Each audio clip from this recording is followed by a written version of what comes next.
December 12, 1944. The world was frozen solid on the western edge of Germany. The snow didn't fall softly. It scraped, it hissed, it stung like needles on bare skin. In the gray dawn near Aachen, a convoy of American trucks groaned up a hill, chains clattering, exhaust plumes stretching like ghostly ribbons into the mist. A young artilleryman named Private Jack Hensley wiped frost from his lashes and stared at the shape chained behind the last truck. It looked less like a cannon and more like a derailed locomotive. Massive, ugly, silent. The thing had taken 3 days to move a few miles, tearing up roads, snapping bridges, sinking into mud that froze harder each night. And over the radio, intercepted German voices laughed at it. "They call it a circus gun," someone said through static. "Amerikaner Circus Gestjets. Too big to move, too slow to shoot." The Germans were laughing. Somewhere out there, behind their Siegfried bunkers, they mocked this weapon that the U.S. Army had dragged halfway across Europe. Jack rubbed his hands together and muttered, "Let's see if they laugh when it fires." But even he wasn't sure it would. The thing was monstrous. 240 millimeters of forged steel, a barrel so long it disappeared into the fog. To the untrained eye, it looked ridiculous. No tank could tow it. No jeep could scout for it. It needed a convoy, cranes, engineers, and a prayer just to exist. Around him, men worked in silence, their faces red from windburn, their breath white and fast. One sergeant stomped the frozen ground and cursed. "We should have brought the circus too," he said bitterly. "They'd at least keep us warm." The joke earned tired chuckles, but underneath the laughter there was tension. They'd been told this howitzer could shatter the concrete hearts of the Siegfried Line, those German fortresses that had stopped the Allies for weeks. But so far, all it had shattered was patience. At dawn, the snow turned to sleet. The barrel glistened like wet iron. The men had nicknamed it the Beast. Officially, it was the M1918 240 mm howitzer born out of the last war, resurrected for this one. Could throw a 360-pound shell nearly 15 miles. But it was heavy, slow, and mechanical beyond reason. Every bolt was the size of a man's fist. Every order meant sweat and back pain. "Hey, Hensley," the corporal called. Radio picked up another German broadcast. "They say the Yanks brought parade guns to fight bunkers." The laughter from the radio cut deep. Jack felt it like an insult to every blister and sleepless night. The men had dug roads through the mud for weeks to get this beast in position, using winches, wooden planks, and mule chains. They'd risked enemy aircraft, artillery, frostbite, and still the enemy laughed. When night fell, the wind carried that laughter away, replaced by the groan of frozen cables. The gun stood in silhouette against the snow, its barrel aimed at the horizon like an accusation. The men huddled in foxholes, chewing frozen rations, staring at their breath. The sky was the color of ash. Jack couldn't sleep. He looked at the howitzer's shadow and wondered if they'd made a mistake, if maybe the brass had overreached. This was the war of fast armor, of Sherman tanks, of Thunderbolt fighter bombers screaming overhead. What use was a steel mountain that took 2 days just to aim? He remembered the laughter again. Those German officers, smug behind their fortresses of concrete and steel, laughing into their radios. "The Americans bring a museum to war," they'd said. "It will die in the mud before it fires." He clenched his jaw. "We'll see," he whispered. The next morning, an officer arrived with orders. The fog was thick as milk, muffling sound and distance. "We're in range of their first line of bunkers," the lieutenant announced. "We'll test the gun at 1,200 hours." The men stared. Some grinned in disbelief, others crossed themselves. It had taken weeks to move this monster. Now it was time to make it speak. The engineers worked like surgeons. The breech was opened with a metallic scream. The shell arrived on a wooden cart, steaming in the cold like some forbidden relic. Jack and 2 others rolled it into place, every muscle burning, fingers numb. The smell of diesel, grease, and damp wool filled the air.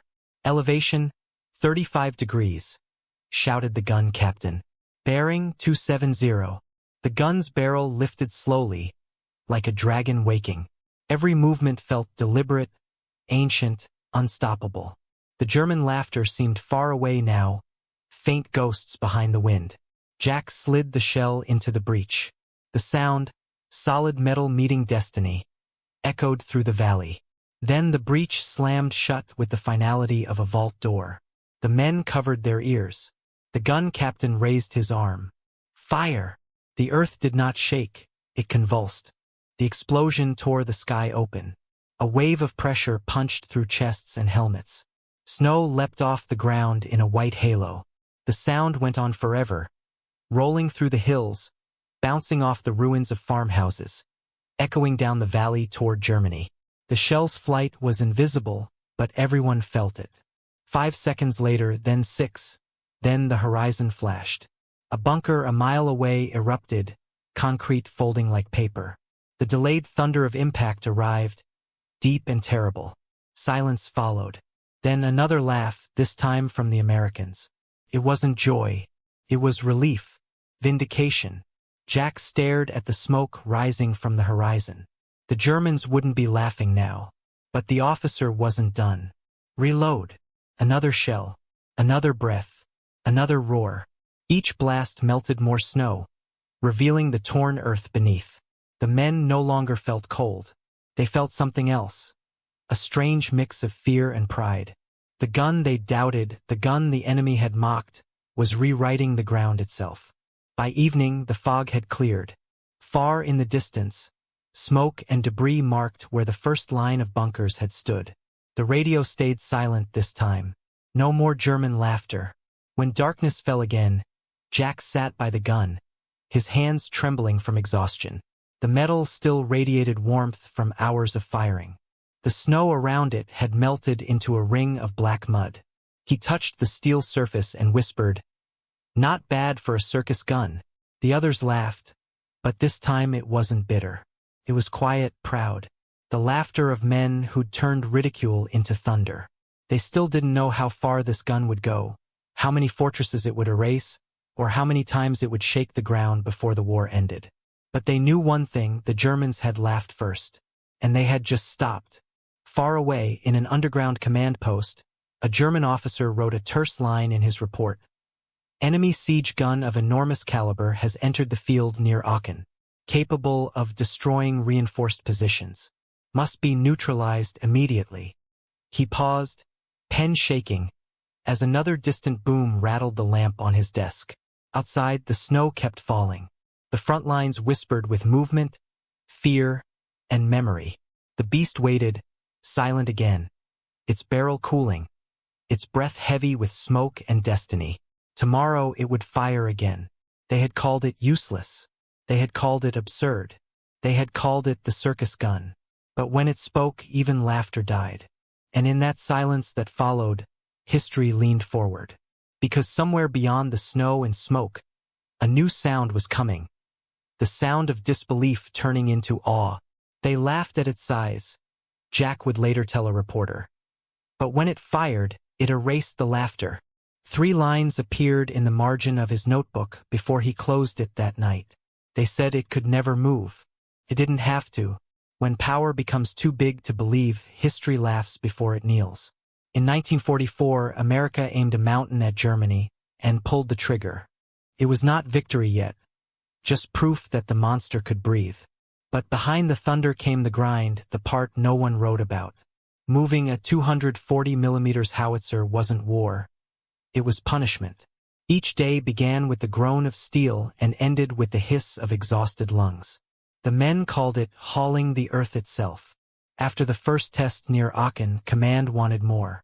They wanted the beast to roll deeper, past rivers, through mud, toward the Siegfried Line's heart, where German fortresses waited like sleeping giants. And so began the struggle. Not against the enemy, but against physics. They broke camp before dawn. The air brittle, their uniforms stiff with frozen sweat. The convoy stretched for miles, tractors, cranes, trucks loaded with shells that could crush a tank if dropped by hand. Every bend in the road was a prayer.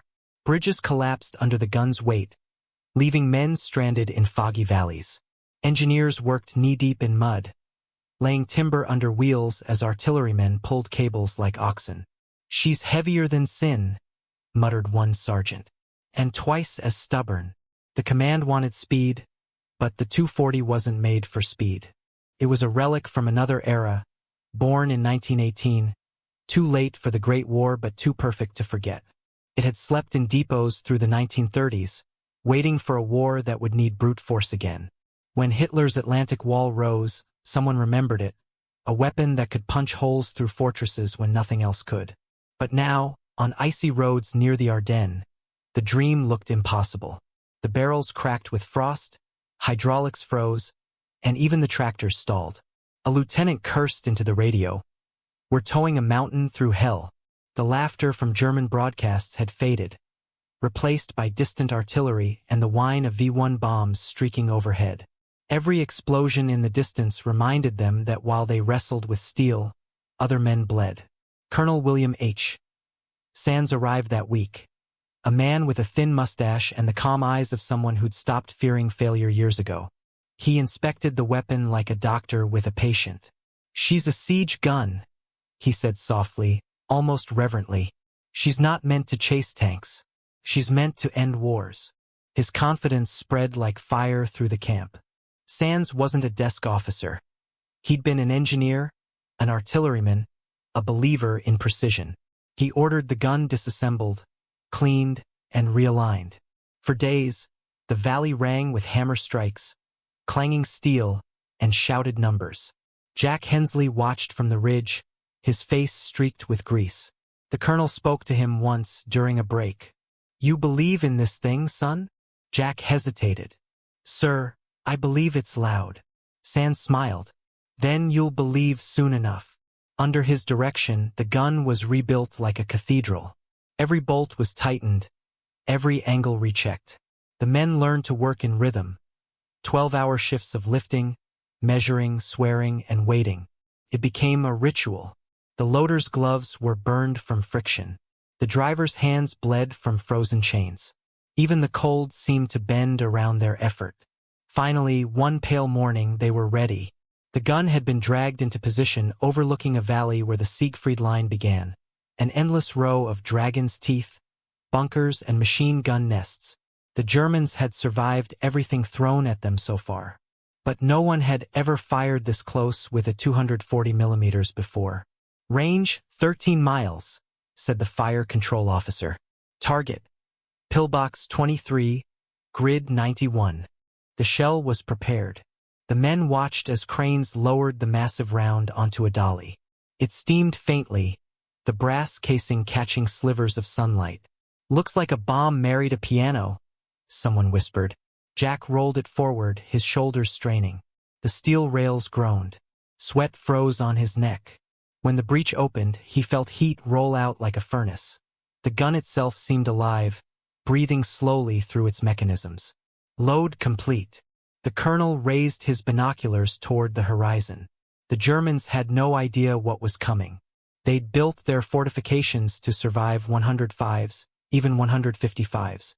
They hadn't planned for this. "Fire!" The gun spoke. The recoil slammed into the ground like a hammer striking God's anvil. The ground jumped, trucks rattled, helmets slipped. The shockwave carried through the frozen air, through trees, through bones. The shell took 12 seconds to reach its mark. When it did, the bunker simply ceased to exist. A plume of dust and debris rose half a mile high. No one spoke for a full minute. Then the colonel lowered his binoculars. "That's what happens," he said quietly. "When disbelief meets mathematics." The second shot came faster. Then the third. Each blast reshaped the valley, peeling layers of history off the German line. They weren't fighting men, they were fighting geology and winning. The cost, however, was brutal. After every few rounds, the gun needed realignment. The recoil tore at its mountings, cracked welds, bent gears. The barrel heated so much it hissed in the snow. The men's ears rang for hours, their throats raw from shouting. They couldn't hear orders unless shouted inches from their faces. Jack's crew slept beside the weapon now, too tired to build proper shelters. They curled under tarps, listening to the wind howl through the barrel like a ghostly organ. Sometimes, German shells landed nearby, spraying dirt and snow, but the 240 sat unscathed, its massive carriage absorbing shock like the spine of the earth. Then one night the attack came. German artillery zeroed in on their position. Shells screamed overhead, exploding in arcs of white fire. Trucks burned. A crane toppled. The ground shook under Jack's feet as he scrambled behind the gun. The colonel's voice cut through the chaos. "We hold the position. That gun fires or none of this matters." They reloaded under fire. Shrapnel whined past. A fragment tore through the loader's sleeve. The shell slid home. Elevation 33. Bearing 280. The coordinates shouted into the storm. Fire! The world vanished in a single flash. When the smoke cleared, the German battery on the opposite ridge was gone. Their shells had stopped. Their laughter, their defiance, gone too. By dawn, the sky was pale pink over a landscape of craters. The beast had survived. Its wheels were half buried in frozen soil, its barrel blackened and smoking, but it still stood. The colonel walked among the men, his coat singed, his expression unreadable. "Gentlemen," he said finally, "you've just written the first chapter of siege warfare in the modern age." But not all victories felt like triumph. The crew's hands were blistered, their ears bleeding slightly from concussion. They'd learned the price of power. For every fortress destroyed, another hour of their bodies wore away. Jack sat beside the gun that night, writing in his notebook. "We thought it was just metal," he wrote, "but it's something else. It's alive. It eats fear and gives back thunder." The colonel joined him quietly, looking out toward the ruins glowing in the moonlight. "You see now?" he asked. "This is why they laughed. They didn't understand what silence comes after laughter." Jack nodded. The distant fires painted the horizon red. "Sir," he said softly, "it's beautiful and terrible." Sand smiled, weary. "That's how you know it works."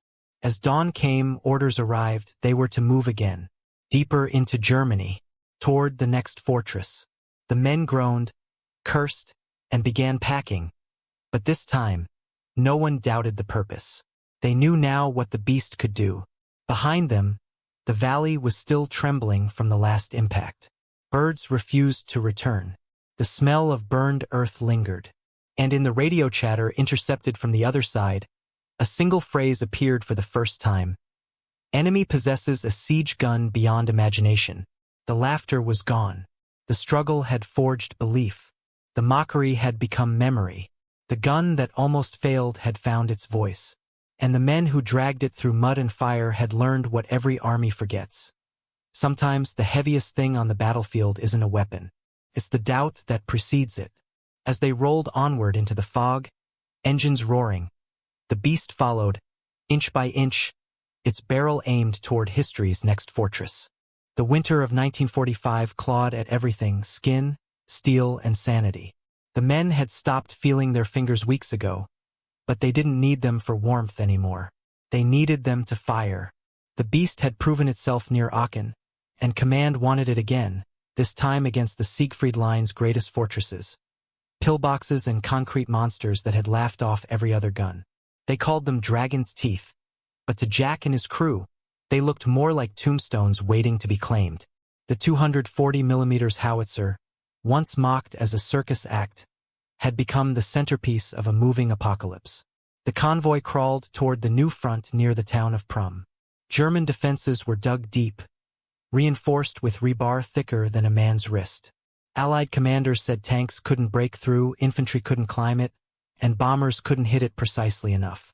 So they turned to the only thing that could, an American mountain on wheels. They positioned the beast behind a ridge at dawn. The sky was bruised purple, the air full of frost and fear. Across the valley, the enemy fortifications sat quiet, confident, almost smug. They had survived every bombardment from smaller guns. Inside, German officers sipped bitter coffee and joked about the Yankee toy cannons. One of them even said, "Let them bring their circus guns again. They'll only make the snow dirty." That was before the first shell landed. The men prepared in silence. They no longer needed orders explained. They moved with instinct, every motion practiced, every cable and shell a heartbeat in sync. Jack's hands trembled slightly as he guided the shell down the loading rails. The sound of the shell sliding into the chamber was almost sacred, like a ritual chant before the storm.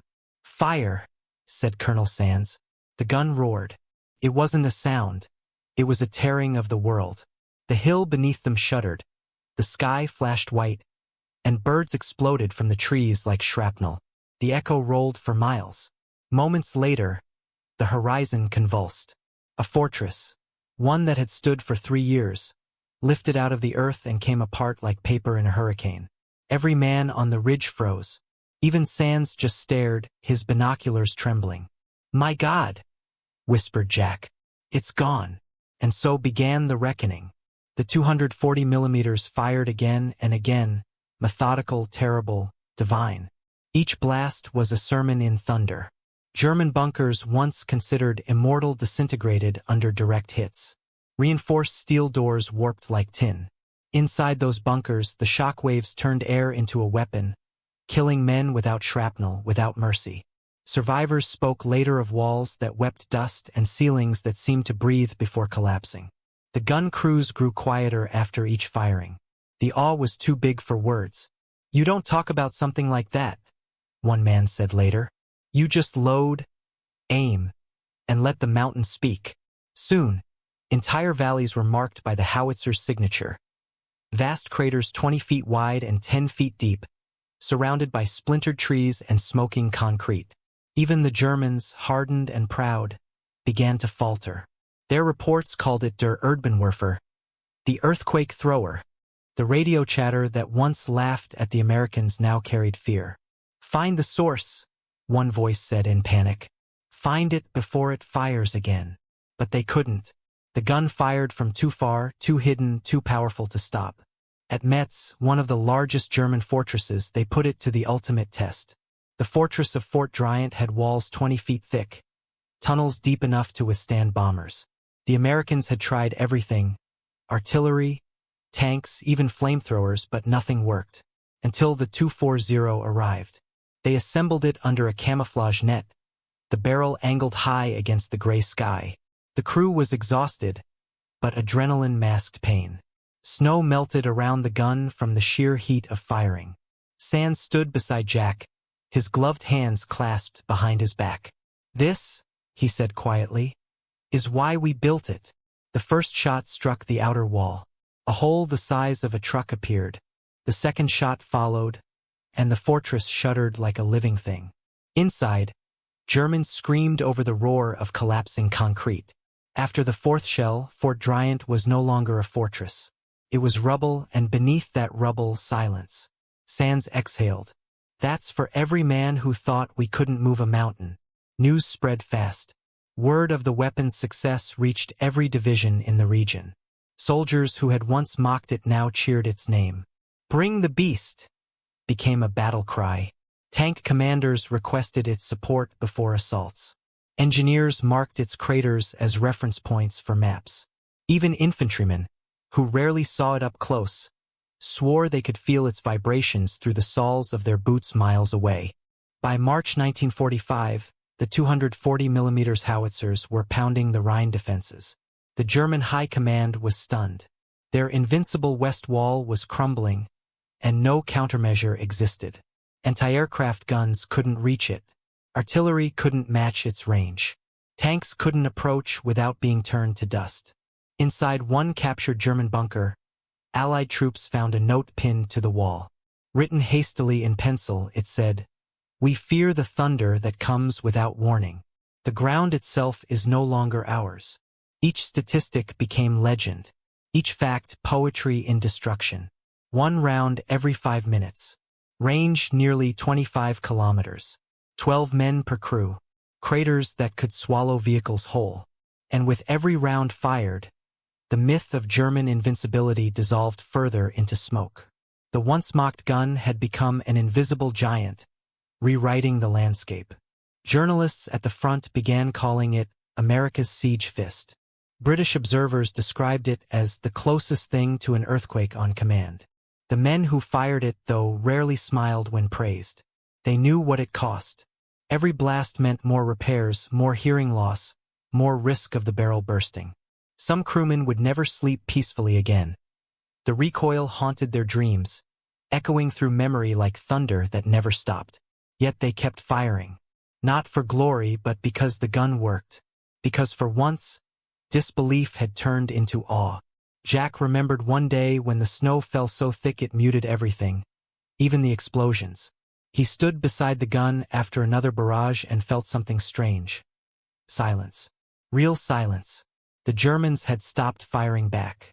He could see their trenches, their flags, their bodies still frozen in disbelief. The beast had broken not just their walls, but their will.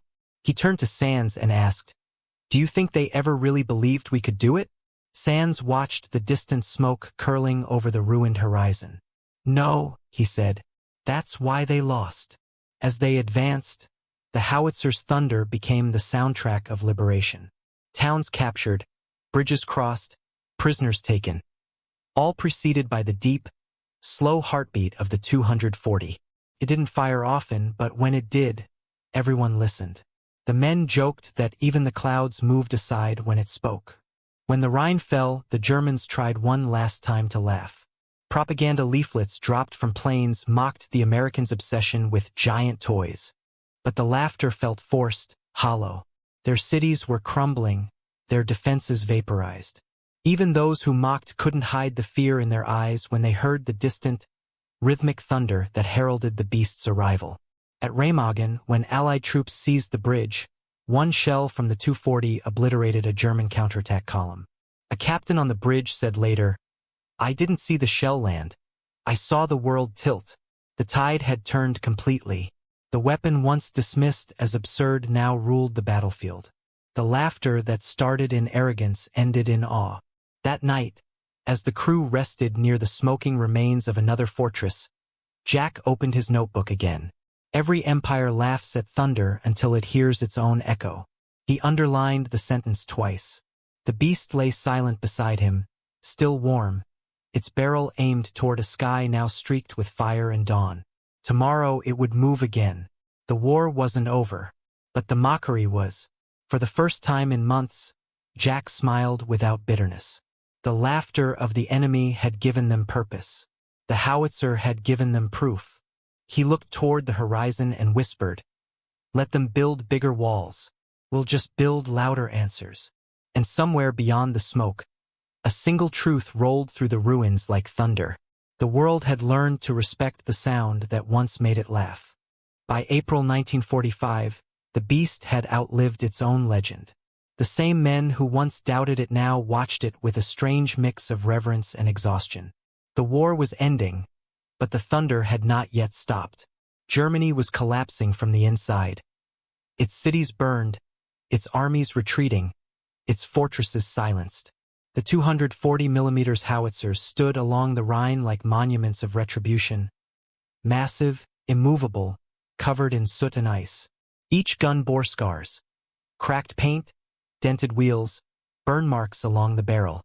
They looked alive, like old giants resting after battle. The crews knew their work was nearly finished, but none of them felt peace. The laughter that had started the story had long turned to silence, and silence, they'd learned, was heavier than war itself. Jack Hensley woke one morning to the sound of birds. He hadn't heard birds in months. They chirped weakly from the blackened trees near the battery, their voices sharp and alien after weeks of artillery thunder. The air smelled of damp earth and smoke, but beneath it was something cleaner. Spring. The beast loomed behind him, covered with a tarp that fluttered gently in the breeze. For the first time, he could look at it without flinching. Colonel Sands stood nearby, staring across the river toward the ruins of Remagen. The bridge was gone, collapsed from the constant bombardments, but its ghost still hung in the mist. "They thought concrete could stop ideas," Sands said quietly. "But ideas outlast everything." Jack joined him, rubbing his hands together for warmth. "You think we'll fire it again?" Sands didn't answer at first. "Not here," he said finally. Not now. Maybe never again. Word had come down from headquarters. The big guns were to cease firing unless ordered directly. The German lines had broken. American infantry was pushing deep into the heart of the Reich. There were rumors, wild, unbelievable rumors, that Hitler was dead, that Berlin was encircled, that the war was weeks from over. The men didn't celebrate. They just stared at the horizon, unsure what peace would sound like after living so long inside thunder. They spent the next days dismantling the gun, cleaning it, packing the shells they hadn't fired. The weight of it seemed unreal now. It had taken entire engineering companies to move one battery. It had required bridges reinforced with steel and sweat. And now, with the end in sight, the soldiers treated it like a relic, a sacred thing they couldn't quite believe had existed. As they worked, Jack thought of all the insults, all the laughter that had surrounded this machine when it first arrived. Too heavy, too slow, too old. The Germans had mocked it, and even the Americans had doubted it. Yet here it stood, undefeated, its thunder echoing across a conquered Europe. On April 10th, the beast fired its final shot.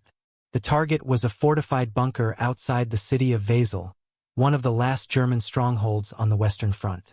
The sky was overcast, the air thick with rain.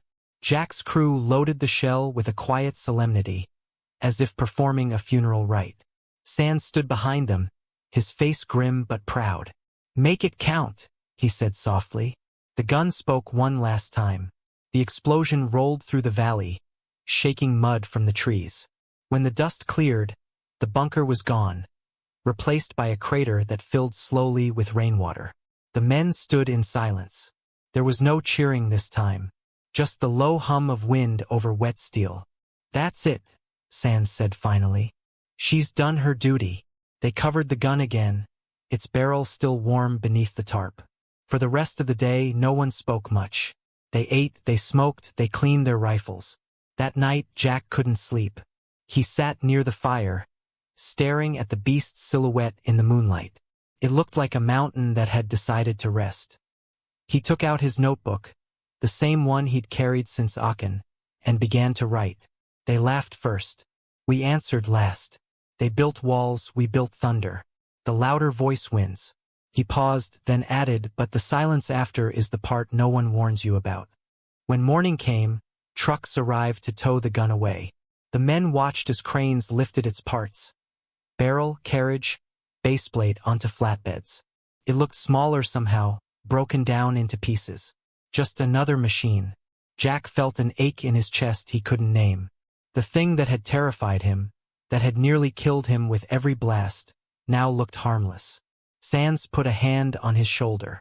"Don't forget what it taught you," he said. Jack looked up. "What did it teach you, sir?" The colonel smiled faintly. "That men will always laugh at what they fear, until it stops laughing back." By May, Germany surrendered. The beast never fired again. Most of the surviving 240mm howitzers were shipped back to depots, lined up in neat rows, their barrels capped and sealed. Some were scrapped. Others were left to rust behind chain-link fences, their names stenciled in fading white letters. Soldiers returned home, carrying stories of thunder that no one fully believed. Jack went back to Ohio. He worked in a steel mill, married, raised 2 sons. But every time he heard a clap of thunder, he stopped what he was doing and looked at the sky. For a heartbeat, he was back there, in the cold, in the mud, beside the beast. He never forgot the sound. It wasn't just a sound of war. It was the sound of disbelief turning into awe. Years later, when he was old and gray, a local journalist interviewed him for a feature on World War II veterans. They asked him about the big guns, about the 240mm. "They laughed at it, right?" the reporter said. Jack nodded. "Oh, they laughed all right. Said it was too big to matter." "And was it?" He smiled. "No. It was just big enough to end the laughter." The article ran under the headline, "The Gun That Silenced Iron." But time moved on. New wars came, faster and colder. Missiles replaced howitzers. Bombs fell from jets. Machines became smaller, smarter, more efficient. The world stopped needing monsters like the 240. By the 1950s, most were gone. melted down into steel for bridges and cars and skyscrapers. The beast's thunder became a whisper in history books, a black-and-white photograph in dusty archives. And yet, in every war since, there was always a moment. A prototype mocked, an idea ridiculed before it proved unstoppable. Jack's sons grew up during the nuclear age, when nations built bombs that could erase cities. He hated those weapons. They skipped the lesson, he once told them. The beast was meant to end walls, not the world. In the 1970s, he visited a museum in Pennsylvania that displayed one of the last surviving 240mm howitzers. It was painted green again, polished, resting quietly on a concrete pad surrounded by flowers. He walked around it slowly, hand brushing against its cold surface. The plaque read, M1918 240mm howitzer, United States Army, 1944 to 1945. Used in the Siegfried Line campaign, known as the Beast. He smiled. They remembered, he whispered. As he stood there, a group of schoolchildren passed by, pointing and laughing. It's huge, one boy shouted. Bet it never even worked. Jack almost laughed too. The sound was warm this time, not bitter. He leaned close to the gun and said softly, "They're still laughing, old friend. That means something new is about to change the world." The wind rustled the grass, and for a moment, he could almost hear it again. The deep, slow heartbeat of steel and fury that had once shaken the earth. The 240mm howitzer never fired again, but its echo lived on in the jets that screamed across new skies, in the rockets that rose toward space, in every innovation born from doubt. Humanity, it seemed, needed to mock before it could marvel. Jack died in 1983. His notebook was found on his desk, open to a final page written in a shaky hand. The beast was never just a gun. It was a reminder. Every time the world laughs at what it doesn't understand, it's building the next thing it will fear. Today, a few of those massive guns still stand, silent in museums and memorials, their barrels pointed toward the horizon as if waiting for another command. Tourists take pictures beside them, unaware that each silent bolt and rivet once carried the weight of disbelief and the sound of awe. The laughter that began the story became history. The silence that followed became memory. And the moral, the one whispered through generations of soldiers and dreamers alike, was simple, brutal, eternal. They laughed at our gun. But no one laughed after Metz. Somewhere out there, another invention waits to be mocked.